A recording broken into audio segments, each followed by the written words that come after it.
يصلون على النبي يا أيها الذين آمنوا صلوا عليه وسلموا تسليما. Kita hendak tadabbur firman Allah Ta'ala, yaitu dalam surah Ar-Ra'd ayat yang ke-19 sampai ke-21 yang berbunyi, A'udzubillahi minasyaitonirrajim, Bismillahirrahmanirrahim.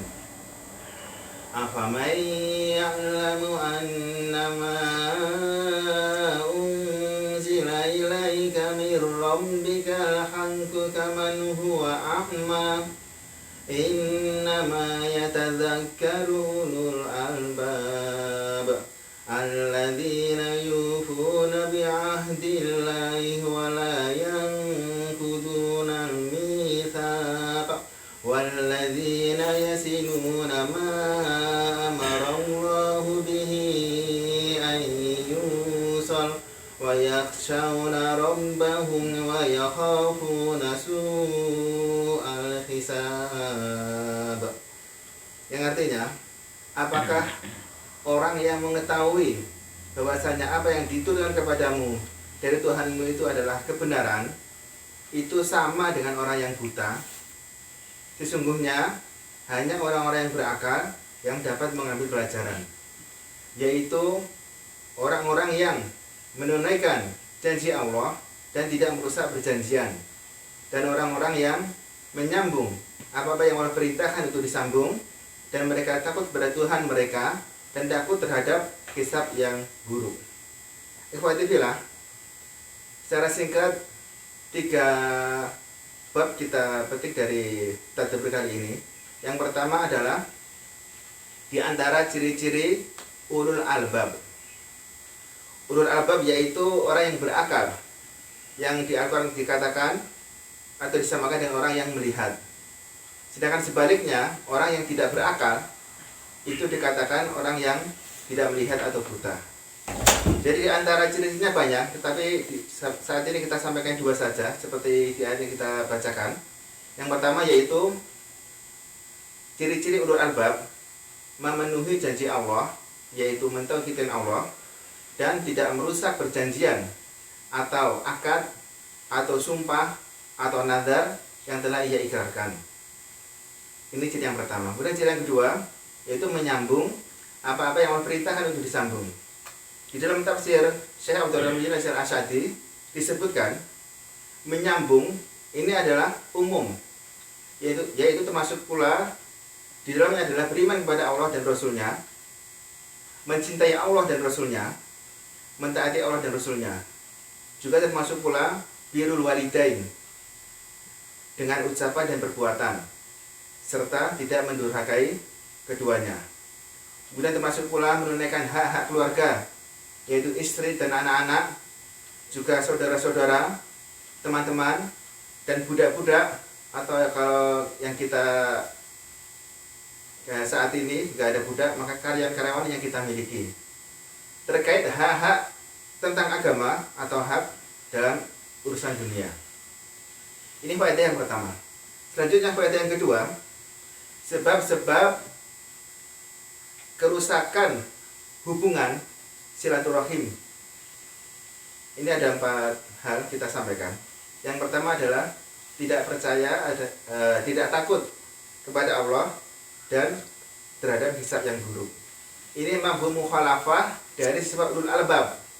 Apa sifat ulul albab tadi yang kita sampaikan di ayat tadi apa? Bukan yang kita sebutkan ya, sifatnya. Itu tidak takut kepada Allah dan pada hisab yang buruk. Maka orang ulul albab itu mereka takut pada Allah, sebagaimana firman Allah Ta'ala yang berbunyi, wa yakhshawna rabbahum wa yakhafuna su'al hisab.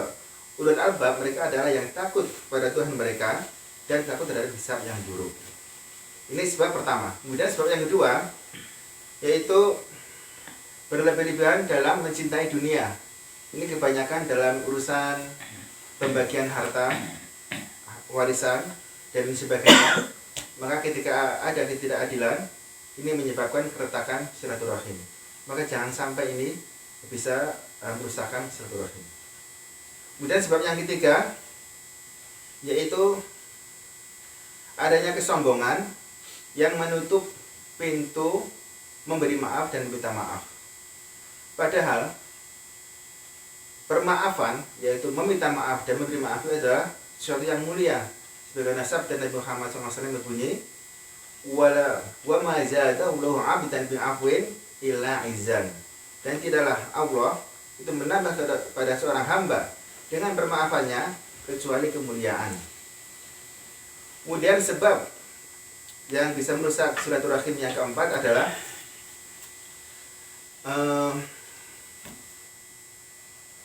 mencampuri urusan orang lain dan aib orang lain. Padahal Nabi kita Muhammad SAW itu bersabda yang berbunyi, An Anasin radhiyallahu anhu qala Rasulullah sallallahu alaihi wasallam, tuba liman sahulahu aibuhu an uyubin nas, rawahu al-Bazzar bi isnadin hasan. Dari Anas radhiyallahu anhu berkata, Rasulullah Muhammad sallallahu alaihi wasallam bersabda, beruntunglah atau berbahagialah bagi seseorang yang disibukkan dengan aibnya dari mengurusi aib orang lain. Ya, jadi kebahagiaan itu tidak mengurusi aib orang lain, tapi mengurusi aib diri sendiri. Yang terakhir ikhwatillah, yaitu yang ketiga adalah pengamalan.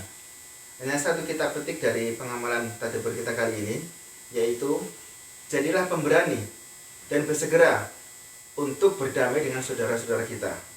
Sebagai pengamalan dari hadis Nabi Muhammad SAW yang berbunyi, An Nabi Hurairah radhiyallahu anhu, anna Rasulullah sallallahu alaihi wasallam qala, tuftahu abwaabul jannati yaumal itsnaini wa yaumal khamisi wa yughfaru likulli 'abdin la yusyriku billahi syai'an illa rajulan kanat bainahu wa bain akhihi shahna'u fa yuqalu anziru hadaini hatta yastaliha, anziru hadaini hatta yastaliha, anziru hadaini hatta yastaliha, rawahu Muslim.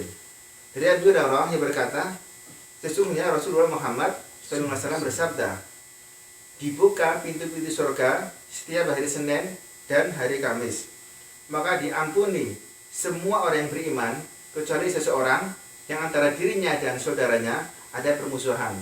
Maka dikatakan kepada malaikat, tangguhkanlah kedua orang ini sampai keduanya berdamai. Tangguhkanlah kedua orang ini sampai keduanya berdamai. Tangguhkanlah dua orang ini sampai keduanya berdamai. Hadis riwayat Muslim. Jadi ikhwatillah, intinya kita bersegera mencari saudara-saudara kita di mana dia berada, kemudian kita mengucapkan salam kepada mereka, lalu kita memberi maaf atas kesalahan mereka, orang lain, bisa juga orang tua kita, bisa juga saudara-saudara kita, bisa juga anak istri kita yang mempunyai kesalahan, atau teman-teman kita maafkan. Dan juga kita meminta maaf atas kesalahan kita yang kita sadari atau tidak kita sadari. Karena keduanya itu adalah minta maaf dan memberi maaf adalah sesuatu yang mulia di sisi Allah Ta'ala. Kemudian juga tidak kalah pentingnya adalah kita saling mendoakan. Mudah-mudahan di antara kita senantiasa terus terang kebaikan.